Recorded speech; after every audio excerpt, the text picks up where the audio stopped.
Uhawe ikaze mu kiganiro inyigisho za Bibiliya. Muri iki kiganiro tugenda turaba ibice by'ivyanditswe muri Bibiliya yera ijambo ry'Imana, tukarimbura insiguro yavyo. Ni ikiganiro gitanga inyigisho z'ivyanditswe vyera mu kiringo c'imyaka 5. Inyuma y'icigwa turaguha inomero ngo turonderako igihe wogira ico ugomba guterera canke kubaza. Kaze twumvirize kandi twigishwe.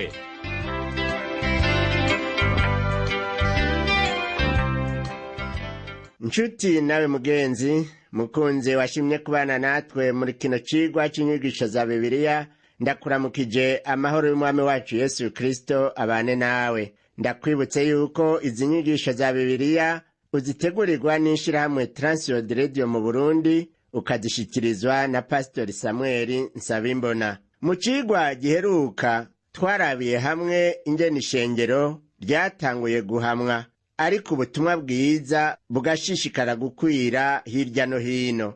Twarumvise ingene abantu benshi b'i Samariya bakiranye umunezero ijambo ry'Imana, maze babona ibimenyetso n'ibitangaza vyaranga abizera.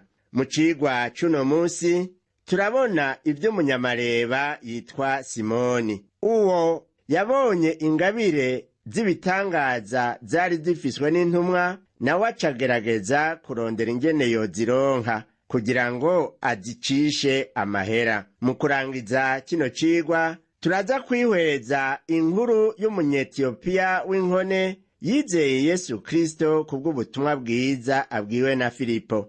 Reka rero dutangure twumve ivya Simoni umunyamareba, duhereye mu gitabo c'ivyakozwe n'intumwa mu gihimba c'icenda, turahera ku murongo w'icenda. Ndakumenyeshe yuko icigwa cacu co kuri uwu musi gihera kuri uwu murongo w'icenda wo muri iki gihimba c'umunani c'ivyakozwe n'intumwa gushishikara gushika ku murongo wa 33. Reka rero dusome uwu murongo w'icenda uvuga ngo: kandi hariyo umuntu yitwa Simoni yahora akora ivy'ubupfumu muri ico gisagara, akumiza ubwoko bw'Abasamariya, akiyita agakomeye.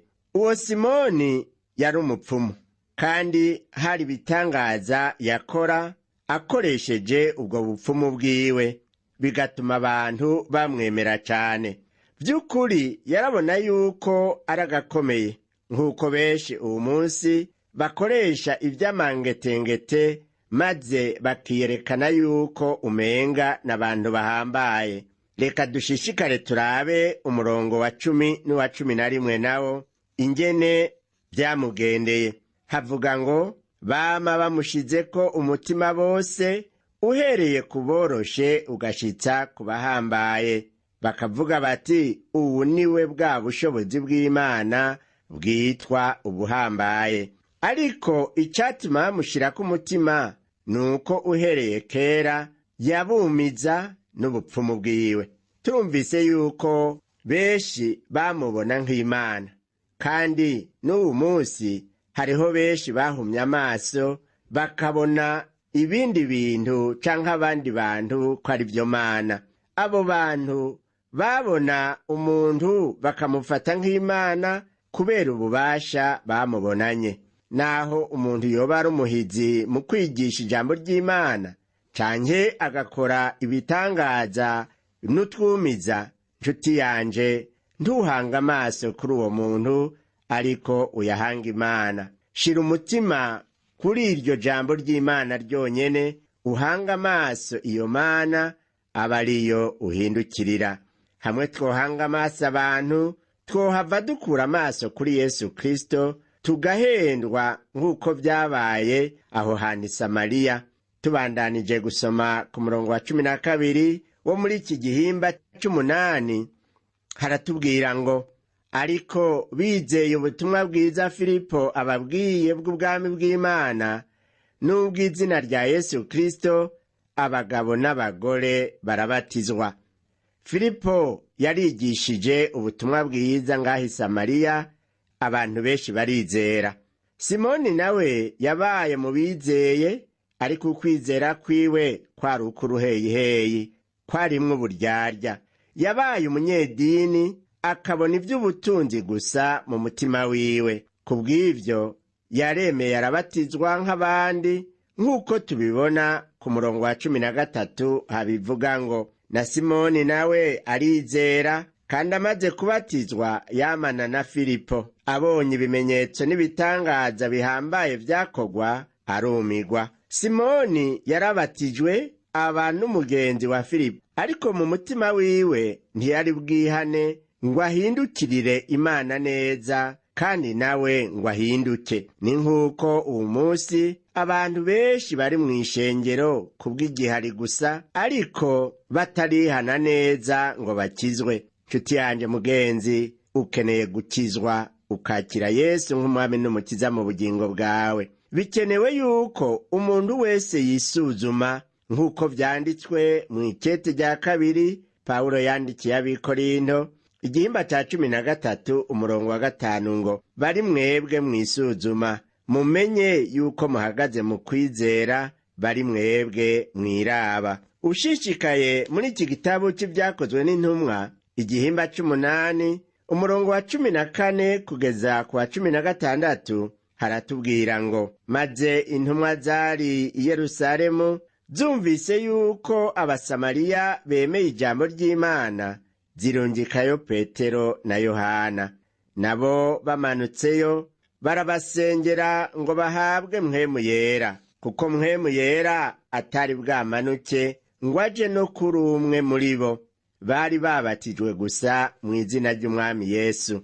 Intumwa zatumye Petero na Yohana ngo bagende barabe yuko abantu b'i Samariya bakiriye ijambo ry'Imana neza, bakizera Kristo Yesu vy'ukuri. Bashitseyo ngo basanze benshi bizeye umurenzako, bubatse ku migenzo gusa. Rero twumve ico Petero na Yohana bakoze muri iryo shengero ryari rimeze gutyo. Dusome umurongo wa 17 uvuga ngo, maze babarambika ku biganza bahabwa mpwemu yera. Ico gihe niho habaye ukunywana gukwiye hagati y'intumwa n'abasamariya. Nayo ubwa mbere hoho hariho agahaze, kuko batari bwaronke mpwemu yera. Eka twumve ingene Simoni yavyifashemwo abonye ibitangaza bishasha vyo kuzuzwa mpwemu yera muri abo basamariya. Umurongo wa 18 n'uwa 19 dusoma ngo, ariko Simoni abonye yuko abarambitswe ku biganza by'intumwa bahabwa mpwemu yera, azizanira amahera, ati nanje nimumpe ubwo bushobozi, kugira ngo uwo nzorambika ku biganza azohabwe mpwemu yera. Ubu rero ni wa munyamareba yari ariko aragomba ubushobozi. Wa mupfumu ariko aravuga ati, mumpe nanje ubwo bushobozi, uwo nzorambika ko amaboko azohabwe mpwemu yera. Ico Simoni yagomba kwari ukuronka ingabire yo gukora ibitangaza ayiguza amahera. Yari umunyedini, yagomba kuzohava acisha amahera ingabire y'Imana. Akarorero gasanzwe tworabirako kugira ngo twerekane ikitagenda neza kuri Simoni, nibihe abavyeyi baronse abana bato baciyemwo. Fata ko ufise umwana amaze umwaka umureze ku bibero, bukwi na bukwi ukabona ucishije mu idirisha inyoni nziza cane, hanyuma ukaramvura ukuboko kugira ngo wereke umwana ya nyoni, ukavuga uti raba raba inyoni. Mbega umwana araba iki? Aca araba ukuboko kwawe, akaraba ikimenyetso c'urutoke wakoresheje. Akeshi mbere aca asubiramwo ivyo wagize mu gutunga urutoke. Umwana abonye ikimenyetso ahimbagwa nk'uko uhimbawe, yifatanije nawe mu kugira ikimenyetso nk'uko wakigize unezerewe. Ariko ingorane nuko iyo nyoni atayaja kubona. Uwo mwana ntaba yatahuye insiguro y'ikimenyetso. Ibi rero nivyo vyashikiye Simoni umupfumu, umunyamareba. Yabonye ibitangaza canke ibimenyetso biramuhimbara, kandi abona yuko bisumba ivyo wakora. nuko akurikira Petero aho aja hose, ariko ntiyigeze abona ya nyoni mw'idirisha. Ntiyigeze abona icaha kinuka yari afise. Akamaro ko kwihana n'ubwiza bwa Yesu Kristo bwiza buharira, bukoza mbere bukeza umutima w'umuntu. Aha twokwibuka Simoni ko yari mw'ishengero kandi yari yizeye akabatizwa. Erega n'uwu munsi hariho abanyedini nk'abo buzuye mu barongozi b'amashengero. Abo nibo bazimya umuriro wa mpwemu yera, amashengero agapfa. Reka twumve ku murongo wa 20 n'uwa 21 ico Petero yishuye Simoni. Haravuga ngo, Petero aramubwira ati, ifeza zawe ziragapfana nawe, kuko ugira ngo ingabire y'Imana woyironkesha amahera. Nta n'agahimba ufise, nta n'akagabane kavyo, kuko umutima wawe udatunganye imbere y'Imana. Hano rero niho duca tubonera ko wa munyedini Simoni atari bwihane. Petero yarabivuze yeruye ati, kuko umutima wawe udatunganye imbere y'Imana. Icari kiraje ishinga uwo munyamareba yari amahera gusa, ariko Petero yaramweretse inzira akwiye gucamwo, nk'uko tubisoma ku murongo wa 22 n'uwa 23 ngo, nuko wihane ubwo bubi bwawe, usenge Umwami Imana, namba kumbure ibyo wiyumviriye mu mutima wawe wobiharigwa, kuko mbona yuko urimwo ibamba ry'umururazi no mu ngoyi zo kugabitanya. Petero yabivuze mu nkomezi, kandi adoma urutoke ku vyaha vya Simoni atagucisha iruhande. Twumve ico Simoni yishuye kuri uwo murongo wa 24. Simoni aramwishura ati, munsengere Umwami Imana, ibyo muvuze ntihagire ikimbako. Hano turumva yuko Simoni atari ababaye kwihana ngo akizwe. Yasavye ngo bamusengere ntihagire ibiteye ubwoba vyomushikira. Nta n'uwuzi yuko uwo Simoni yahavuye yitahura ngo yihana akizwe. Yari umunyedini gusa, adafise umutima wo kwihana no kwitunganya, ariko afise umutima wo kwiyerekana ko akomeye kandi ko akora ibitangaza kugira ngo abantu bamuhurumbire. Urabona uwo Simoni uko yari ameze, ntiyizera na gatoya, kandi ntiyari yarahindutse amaze kwizera. Yagumanye wa mutima wari muri we. Mugenzi wanje, iyo umuntu yizeye akabatizwa, akwiye guhinduka neza, akihana ibyaha vyiwe vyose, umutima wiwe ukavamwo ibidambidambi nk'ivyari muri Simoni. Nk'uko twabisomye, nawe nyene yari yihanye ivy'umurenzako. Nta mpwemu yera yari muri we, niyo yari akeneye rero.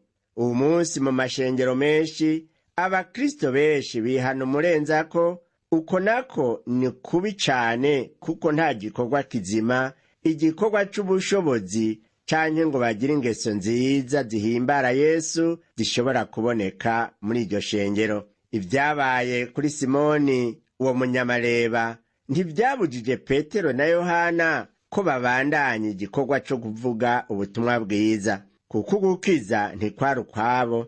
Bo baravuga gusa, hanyuma abizeye bagahinduka. Abibaza ko ari bo bahindura abantu barihenda. Ijambo ry'Imana ntaho rivuga ko intumwa zihindura canke zikiza abantu. Yesu Kristo niwe yabwiye izo ntumwa ati, nimugende muhindure amahanga yose abigishwa, mubabatiza mu izina rya Data wa twese n'iry'Umwana n'irya mpwemu yera. Ibi ni vy'intumwa zakoreye i Samariya. Bamaze kuvuga ubutumwa bwiza bavuye i Yerusalemu, bakagenda bagasanga ababatijwe mu izina rya Yesu gusa i Samariya, babarambitseko ibiganza baronka mpwemu yera. Nk'uko twabibonye, abo bantu bari mu mashengero, benshi barabatijwe muri Yesu Kristo gusa, ariko batarabatizwa muri mpwemu yera. Kandi n'uwu munsi iyo ngorane irahari. Uwabatijwe muri mpwemu yera akora ibihimbara Imana Data, Imana Mwana, Imana mpwemu yera. reka rero tubandanye kuraba uko Petero na Yohana babandanije gukwiza ubutumwa.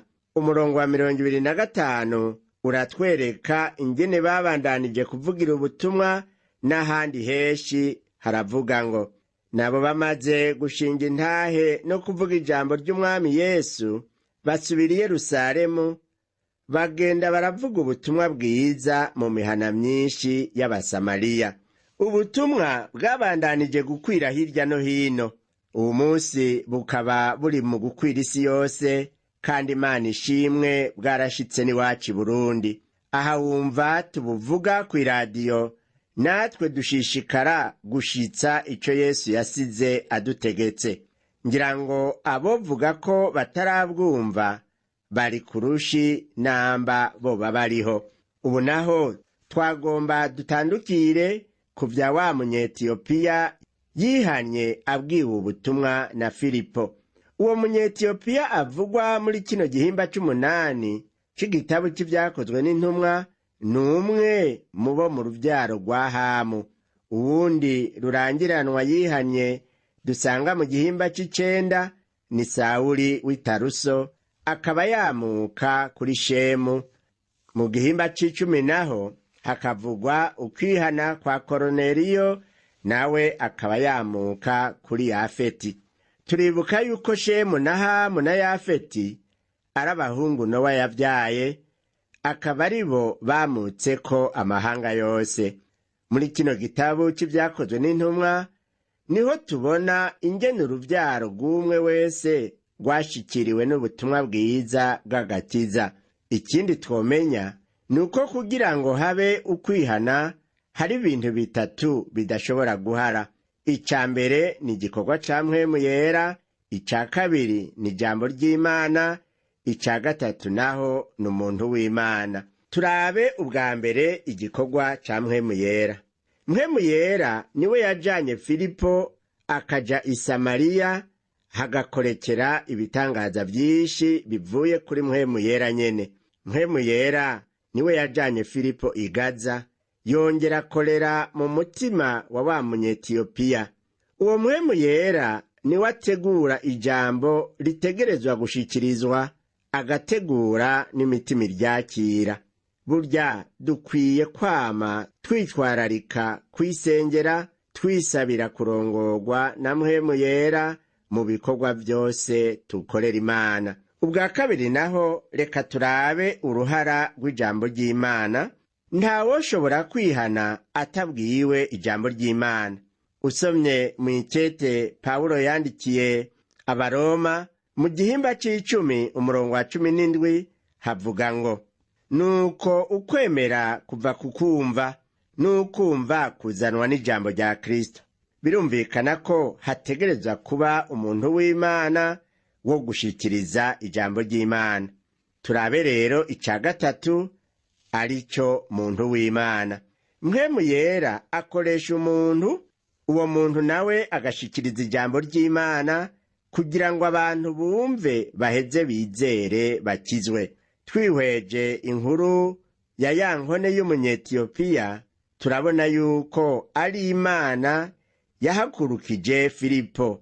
Yaraheza aragenda, Imana iraheza imuha icaza kubwira uwo Munyetiyopiya. Turasoma hano wa 26 wo mu gihimba c'umunani c'igitabo c'ivyakozwe n'intumwa ngo maze umumarayika w'Umwami Imana abarira Filipo ati, va hasi uje mu bumanuko ushike ku nzira imanuka iva i Yerusalemu ikaja i Gaza, imwe yo mu bugaragwa. Samariya ni intara iri mu ruhande rwo mu buraruko bw'igisagara ca Yerusalemu. Filipo rero yabwiwe gufata inzira ija mu bumanuko kugira ngo ashike aho muri Gaza, yategerezwa kubanza kurengana i Yerusalemu. Filipo yari yamenyereye kwigisha abantu benshi. Ico gihe naho Imana imutumye ahantu mu bugaragwa hatagira abantu.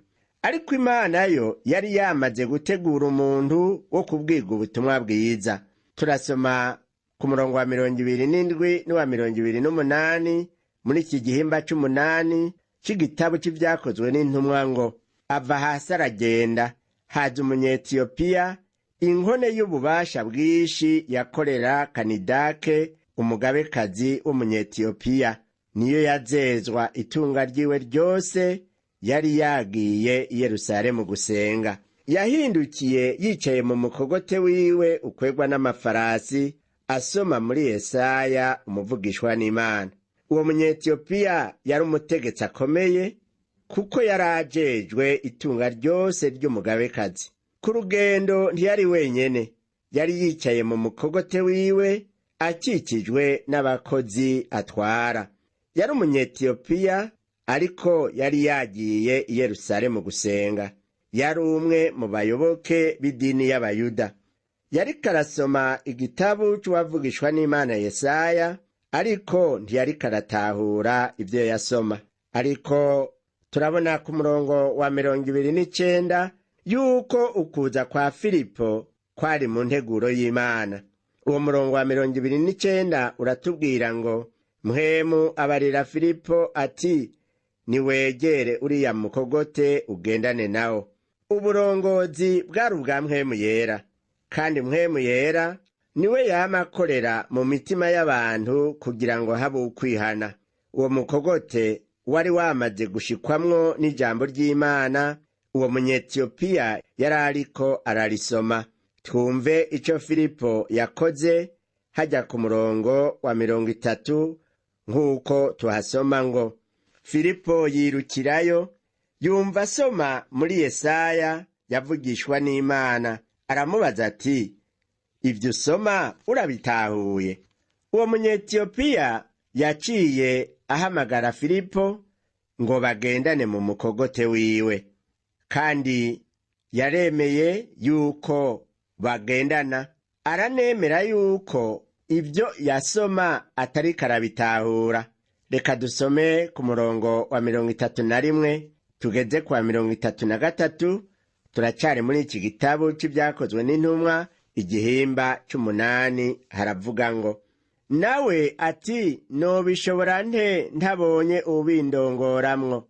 Yinginga Filipo ngo yurire bicarane. Igihimba co mu vyanditswe yasoma cari iki, ngo yajanwe nk'intama bajana mw'ibagiro, nk'uko umwagazi w'intama utekerereza imbere y'uwuyimwa ubwoya, niko atakuye ku munwa. Hamwe yacishwa bugufi, nta n'umwe yamuciriye ugukuri. Ninde azoshobora kudondora aburunganwe rwiwe? Kuko ubugingo bwiwe bukuwe mw'isi. Aho rero yariko arasoma mu gitabo c'uwavugishwa n'Imana Yesaya, mu gihimba ca 53, umurongo w'7 kugeza ku 8. Usomye muri iyo mirongo, birumvikana yuko imirongo itangura 6 y'ico gihimba ca 53 co mu gitabo c'uwavugishwa n'Imana Yesaya, iyo nkone yari yamaze kuyisoma. Reka natwe muri kano kanya dusome iyo mirongo 6 ya mbere itangura. Havuga ngo, ninde yemeye inkuru zacu, kandi ukuboko k'Uhoraho kwahishuriwe nde? Kuko yakuriye imbere yiwe nk'umunago, kandi nk'agashami kava mw'ivu rigadutse. Ntiyari afise ishusho nziza canke igikundiro, kandi aho twamubona ntiyari afise ubwiza bwotumye tumwifuza. Yarakengerwa agahebwa n'abantu, yari umunyamibabaro, yarazi intimba ico ari cyo. Yakengerwa nk'umuntu abandi bahisha mu nyonga habo, natwe ntaco twamwibajijeko. Nukuri ni intimba zacu yishizeko, ni imibabaro yacu yikoreye. Ariko tweho twamwiyumviriye nk'uwakubiswe, nk'uwacumitswe n'Imana, akicurikirizwa n'akabonge. Yamara yacumitiwe ibicumuro vyacu, yajanjaguriwe ibigabitanyo vyacu. Igihano kituronkesha amahoro cabaye kuri we, kandi imishishagu yiwe niyidukiza. Twese twazimiye nk'intama, twese twagiye isabagire, umuntu wese mu nzira yiwe. Uhoraho amuremeka ukugabitanya kwacu twese. Ayo rero niyo majambo iyo nkone y'umunyetiyopiya yarayimaze gusoma, hanyuma icisoma ayo yandi majambo Filipo ariko aravyumva. Nshuti yanje mugenzi uri kuranyumviriza muri kino cigwa c'inyigisho za Bibiliya, niwibuke yuko umukiza wacu Yesu Kristo ari we yariko aravugwako ayo majambo. Wibuke ingene yababajwe birengeje kubera ivyaha vyawe n'ivyanje. Igikwiye uwu munsi nuko wokumva ko ubabajwe n'ivyo vyaha vyawe, ugaheza ukavyihana, ugaha ikaze mu mutima wawe Kristo Yesu yagucunguye, aca guhindura umwana w'Imana vy'ukuri kandi akuzuze umunezero w'agakiza. Reka rero turangize kino cigwa cacu dusenga Imana. Mana yacu y'urukundo, turagushima yuko uri umwigisha mwiza, watanze mpwemu yera ngo arongorere abavugabutumwa mu kibanza kibereye, kandi abahe n'ijambo rikwiye kubaryumva. Turagukengurukira ivyabereye i Samariya, ariko kandi turagukengurukira ivyabereye hano iwacu i Burundi, ubutumwa bwiza bukaba buvugwa. Ndasengeye rero uyu yakurikiranye iki cigwa c'inyigisho za Bibiliya, akaba nawe yumva akwiye gutahura ico mpwemu yera n'ijambo ryawe bivuga. Urongore uwukwiye kumwigisha, kandi uwo nawe yigishijwe yizera ijambo ryawe, yihana ivyaha vyiwe, yakire Kristo Yesu amuhindura umwana w'Imana, azoraganwe n'abizera ubugingo budashira. Ndabisavye mu izina rya Yesu Kristo umwami wacu, amen. Ikigwa cacu co kuri uno munsi kigarukiye ngaha, naho ubutaha umwami wacu Yesu Kristo aguhezagire.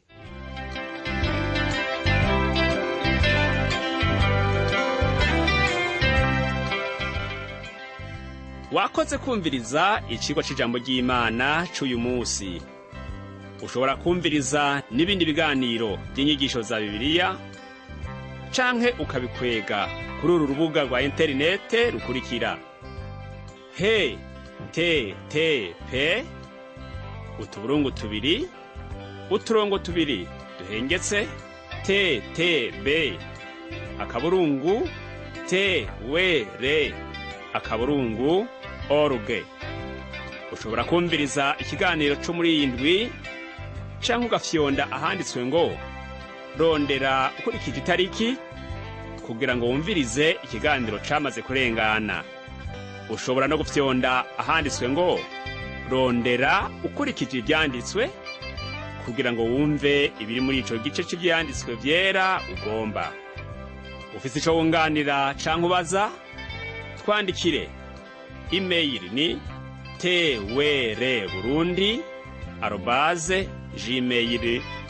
twr@gmail.com. Ushobora kandi kudusanga kuri Facebook yitwa TWR Burundi. Ushobora no kutwakura kuri telefone yo mu biro. Inomero ni 22 24 26 57 mu masaha y'akazi. Canke kuri telefone ngendanwa, inomero ni 69 67 12 77 79 74 19 93.